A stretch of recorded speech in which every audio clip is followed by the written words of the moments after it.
Everyone, welcome back to my channel study only science. पारिस्थितिक तंत्र का आज हम वस्तुनिष्ठ प्रश्न करेंगे और इसकी हमने कंटेंट की क्लास आपको पहले ही प्रोवाइड करा दी है, जो कि आपको लिंक डिस्क्रिप्शन में चाहिए तो मिल जाएगा।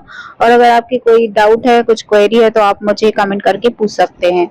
शुरू करते हैं। आज का हमारा पहला प्रश्न, लगभग हम 50 प्लस क्वेश्चंस को कवर करेंगे। लगभग हो सकता है 50 क्वेश्चंस को हम आज कवर करें, जो कि बेहद ही इंपॉर्टेंट है। तो वीडियो को लाइक कर दीजिए और पहली बार चैनल पे आए हैं तो सब्सक्राइब करना ना भूलिएगा। अगर आप एमपीटेट की तैयारी कर रहे हैं, कोई भी वर्ग हो, कैटेगरी, जो भी ग्रेड हो आपका, फर्स्ट सेकंड थर्ड, सबके लिए टॉपिक इम्पोर्टेंट है। चलिए शुरू करते हैं।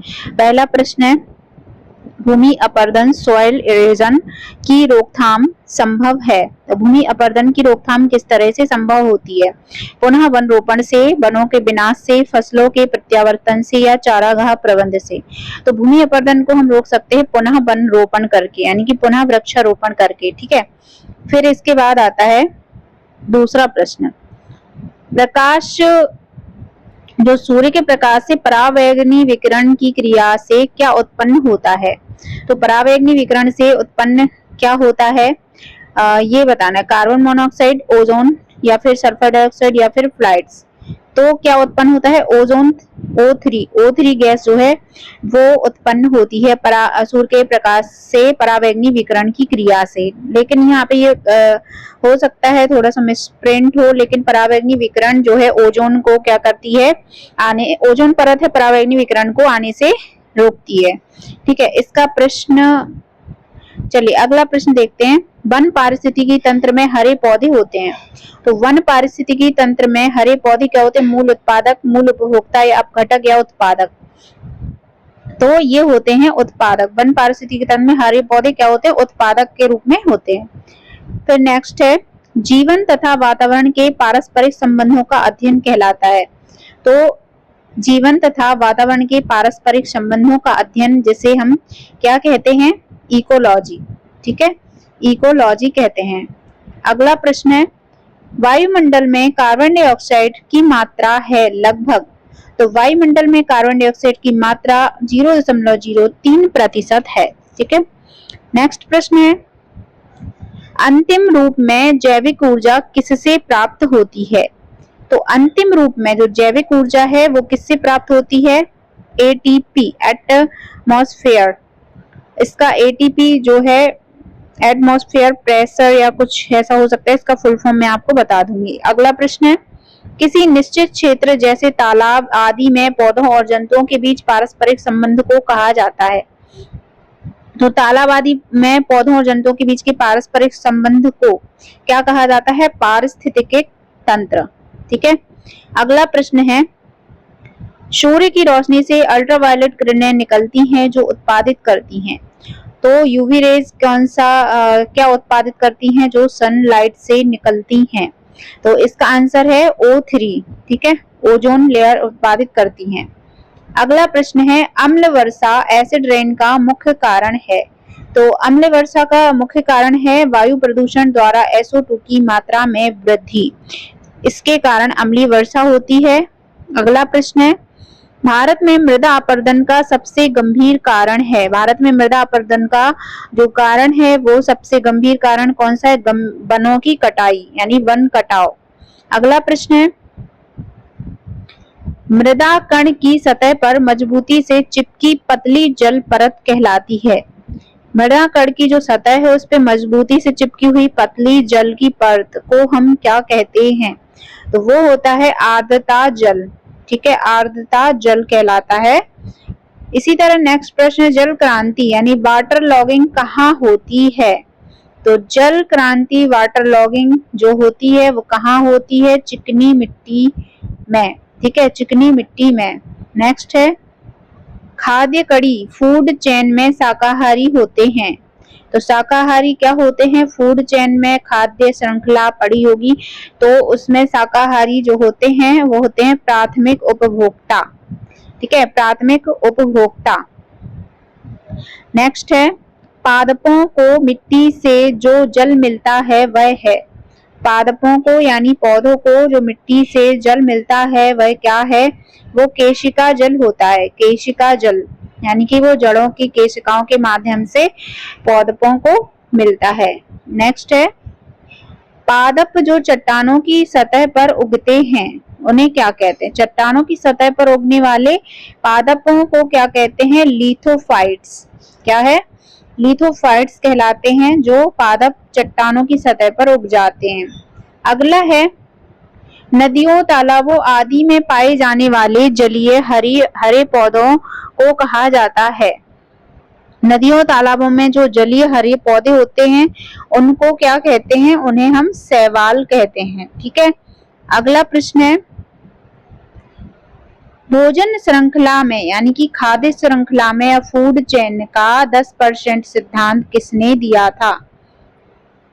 तो 10% सिद्धांत दिया था लिंडेमान ने। यानी कि अगर कोई जो फूड श्रृंखला है, जैसे कि हम ले लेते हैं कोई कीट पतंगा जो कि घास खाता है, अगर वो घास खा रहा है तो अगर उस कीट को किसी चूहे ने या जो छिपकली है उसने खाया तो उसे उसके भोजन का 10% ही मिलेगा। ठीक है। इस तरह से जैसे गाय है, गाय को यदि शेर ने खाया तो गाय के 10% पोषक तत्व ही शेर तक पहुंचेंगे। इस तरह से फूड चेन का जो सिद्धांत है 10% का सिद्धांत वो लिंडेमान ने दिया था।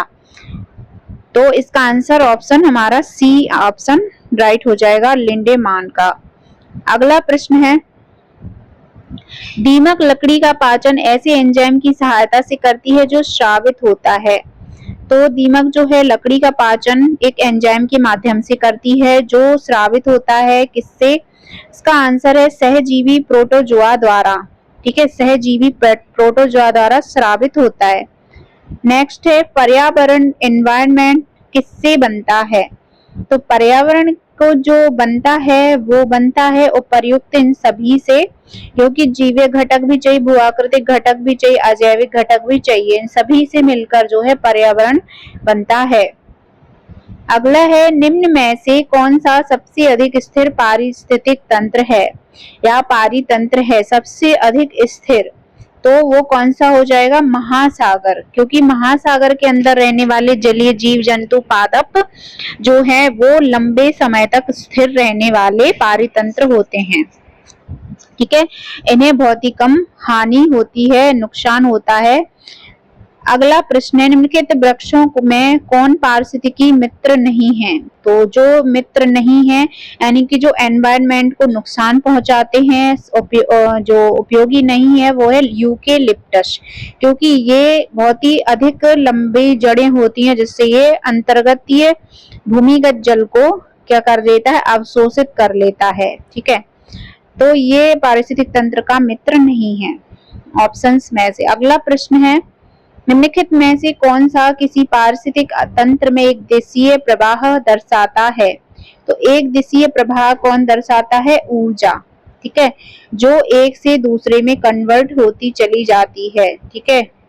अगला प्रश्न है, ह्यूमस किसका एक प्रकार है? तो ह्यूमस जो है वो किसका एक प्रकार है? वो है मृदा में क्षयमान जैव। ठीक है, यानी कि जो जैविक वस्तुएं हैं, पादप हो, जंतु हो, वो क्षय होके मिट्टी में मिल जाते हैं जिससे ह्यूमस बनता है। ठीक है, और ये इस प्रक्रिया में हजारों लाखों सालों का समय लगता है जब मृदा में ह्यूमस का निर्माण होता है। अगला प्रश्न है, कुछ सूक्ष्म जीवों की सहायता से वायुमंडल में पोषक तत्वों का पुनः चक्रण होता है। इन सूक्ष्म जीवों को क्या कहते हैं? जो पुनः सूक्ष्म जीवों का वायुमंडल की सहायता से वायुमंडल में पोषक तत्वों का पुनः चक्रण होता है उसे अपघटक कहते हैं। क्या कहते हैं? अपघटक। अगला प्रश्न है, जीव मंडल सुरक्षित क्षेत्र का उद्देश्य है। तो जीव मंडल सुरक्षित क्षेत्र का उद्देश्य क्या है? वन्य उत्पादों पर प्रयोग और विकास, कृषि उत्पादों पर प्रयोग और विकास, वन्य भूमि की वनस्पति जात और प्राणी जात का परिरक्षण, यानी उपर्युक्त सभी इसका आंसर हो जाएगा। अगला प्रश्न है, जैव मात्रा का पिरामिड किस पारिस्थितिक तंत्र में उल्टा है? किस पारिस्थितिक तंत्र में जो जैव मात्रा का पिरामिड है वो उल्टा है? यानी कि इस तरह से आपने पिरामिड देखा होगा, तो वो किस जैव मात्रा का है? वो है तालाब का। ठीक है, तालाब का। अगला प्रश्न है, विश्व का सबसे अधिक तेजी से बढ़ने वाला जल पादप है। सबसे अधिक तेजी से बढ़ने वाला जल पादप कौन सा है? वो है जल हायसिंथ पुष्प। ठीक है, एक प्रकार का पुष्प होता है जो सबसे अधिक तेजी से बढ़ने वाला जल पादप होता है, जिसे जल हायसिंथ कहते हैं। अगला प्रश्न है, ताल पारिस्थितिक तंत्र की स्थिरता निर्भर करती है। तालाब की पारिस्थितिक तंत्र की स्थिरता जो है वो निर्भर करती है उत्पादकों और उपभोक्ताओं पर। अगला प्रश्न है, अफीम एक पौधे की उपज है जो निम्नलिखित में से किससे प्राप्त की जाती है? अफीम एक पौधे की उपज है जो कि फूल से प्राप्त की जाती है। किससे? फूल से प्राप्त की जाती है। अगला प्रश्न है, खाद्य श्रृंखला किसमें पाई जाती है? तो इनमें से जो खाद्य श्रृंखला है, वन, पारितंत्र, सरोवर, समुद्र, तो इनमें उपर्युक्त सभी में पाई जाती है खाद्य श्रृंखला तंत्र। अगला प्रश्न है, यदि पृथ्वी पर पाई जाने वाली वनस्पतियां, पेड़ पौधे समाप्त हो जाएं तो किस गैस की कमी होगी? यदि सभी वनस्पतियां, पेड़ पौधे समाप्त हो जाएंगे तो कमी किस गैस की होगी? ऑक्सीजन की। ठीक है, ऑक्सीजन, क्योंकि हमें पेड़ पौधे ही देते हैं। अगला प्रश्न है, पारिस्थितिक तंत्र में तत्वों के चक्रण को क्या कहते हैं? तो पारिस्थितिक तंत्र में तत्वों के चक्रण को क्या कहते हैं? जैव भू रासायनिक चक्र। क्या कहते हैं? जैव भू रासायनिक चक्र। अगला है, निम्न में से कौन सा जोड़ा सही है? सही कौन सा है? तो वो है अपघटक, जो कि एक बैक्टीरिया होते हैं। द्वितीयक उपभोक्ता घास नहीं होती। घास प्राथमिक जो उत्पादक है, ये उत्पादक होती है घास। ठीक है, फिर उत्पादक हिरण उत्पादक नहीं है, प्राथमिक उपभोक्ता तेंदुआ नहीं है। ठीक है, तो इस तरह से हमारा जो सही जोड़ा है वो है कौन सा? अपघटक और बैक्टीरिया। अगला प्रश्न है,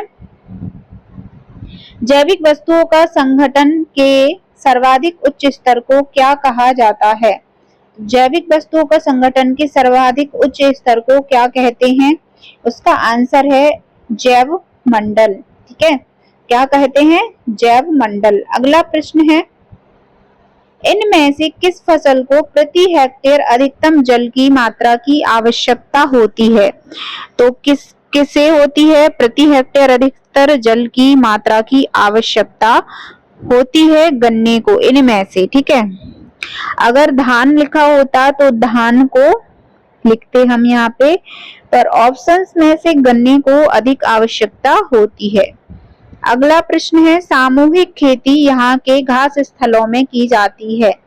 तो सामूहिक खेती किसके, कहाँ के घास स्थलों में होती है? ये होती है पंपास। ठीक है, पंपास के घास स्थलों में की जाती है। अगला प्रश्न है, प्रकृति में पोषण रीतियां इनमें पाई जाती हैं। प्रकृति में जो पोषण रीतियां हैं वो पारितंत्र में या पारिस्थितिक तंत्र में ही पाई जाती हैं। अगला प्रश्न है, जीवों के उनके पर्यावरण के संबंध में अध्ययन को क्या कहते हैं? तो जीवों के उनके पर्यावरण का संबंध, यदि जीवों और उनके पर्यावरण के संबंध को अध्ययन करना है तो उसे क्या कहा जाता है? पारिस्थितिक तंत्र। अगर देखते हैं जिसे इकोलॉजी कहते हैं। अगला प्रश्न है, निम्नलिखित में से कौन सा हरित दूषावास की गुणवत्ता का एक घटक नहीं है? तो कौन सा नहीं है? छत पर सौर पैनल का संस्थापना, वर्षा जल फसल प्रणाली ये है, कार्यालय संभरण प्रणाली, वायु उपचार फिल्टर का संस्थापन ये है, दूतावास में उत्पन्न कूड़े कचरे का दैनिक निपटारा, तो ये भी दूतावास दूषावास की गुणवत्ता का घटक नहीं है, छत पर सौर पैनल का संस्थापन। अगला प्रश्न है, पौधे की विशिष्ट रूप में विकास को प्रभावित करने वाली स्थितियों का नाम बताइए। तो उसका नाम क्या है? पर्यावरणीय स्थितियां। ठीक है, विकास को प्रभावित करने वाली स्थितियों के नाम है पर्यावरणीय स्थितियां। अगला प्रश्न है, निम्नलिखित में से कौन सा एक नाइट्रोजनीय उर्वरक नहीं है? तो नाइट्रोजनीय उर्वरक इनमें से कौन सा नहीं है? वो है सुपर फॉस्फेट। ठीक है, नेक्स्ट है, किसी सुनिश्चित क्षेत्र में अपूर्ण अन्योन्य क्रिया करते प्राणी, जंतु और पादप क्या कहलाते हैं? सुनिश्चित क्षेत्र में, ठीक है, संपूर्ण अन्योन्य क्रिया करते हुए प्राणी यानी कि जंतु और पादप क्या कहलाते हैं? उन्हें हम क्या कहते हैं? वो कहलाते हैं जीवोम या बायोम, ठीक है, जीवोम। अगला प्रश्न है, किस जैविक प्रक्रिया में वायु जीव और अवायु जीव दोनों ही कार्बनिक पदार्थ को अवक्रमित करते हैं? तो किस जैविक प्रक्रिया में करेंगे? कंपोस्टीकरण में, ठीक है, इसका आंसर हो जाएगा कंपोस्टीकरण में। नेक्स्ट है, जीवाणुओं का समूह जो मृदा उर्वरता को कम करता है वह है? जो मृदा की उर्वरता को कम करता है ऐसे जीवाणु समूह कौन सा है? तो उसका आंसर विनाइट्री कारक। अगला प्रश्न है, प्राणी विज्ञान की शाखा का नाम जिसमें पशु व्यवहार का वैज्ञानिक अध्ययन किया जाता है उसे क्या कहते हैं? प्राणी विज्ञान की शाखा का नाम है पशु व्यवहार का अध्ययन किया जाता है, उसे कहते हैं पारिस्थितिकी तंत्र, ठीक है, पारिस्थितिकी कहते हैं। अगला प्रश्न है, पारिस्थितिकी तंत्र की संकल्पना को किसने परिभाषित किया था? तो पारिस्थितिकी तंत्र की संकल्पना को जो है परिभाषित किया था आर्थर ट्रांसले ने किया था। नेक्स्ट है, जैव प्रौद्योगिकी का तात्पर्य है, यानी कि बायोटेक्नोलॉजी जिसे जैव प्रौद्योगिकी कहते हैं, इसका तात्पर्य किससे है? तो इसका आंसर है औद्योगिक प्रक्रियाओं में सजीवों का उपयोग से है, ठीक है। नेक्स्ट है, जीवों और पर्यावरण के बीच की अन्योन्य क्रिया के वैज्ञानिक विश्लेषण और अध्ययन को क्या कहा जाता है? तो इसे कहा जाता है ऑप्शन ए पारिस्थितिकी तंत्र। तो ये थे आज के हमारे 50 क्वेश्चंस जो हमने कंप्लीट किए। वेरी वेरी इंपॉर्टेंट है। बहुत सारी बुक्स मैंने यहाँ पे आपको और जो एग्जाम में आए हुए प्रश्न है वहां से मैंने कलेक्ट किए हैं ये प्रश्न। तो इन प्रश्नों के माध्यम से आपकी परीक्षा बहुत ही अच्छी तरीके से संपन्न हो। सभी का जो भी मेरी क्लास देख रहे हैं और जो मेहनत कर रहे हैं उन सभी का एग्जाम क्लियर हो, मैं ऐसी आशा करती हूँ। चलिए मिलते हैं इसी तरह से अगली क्लास में। तब तक के लिए सभी को बाय बाय, टेक केयर।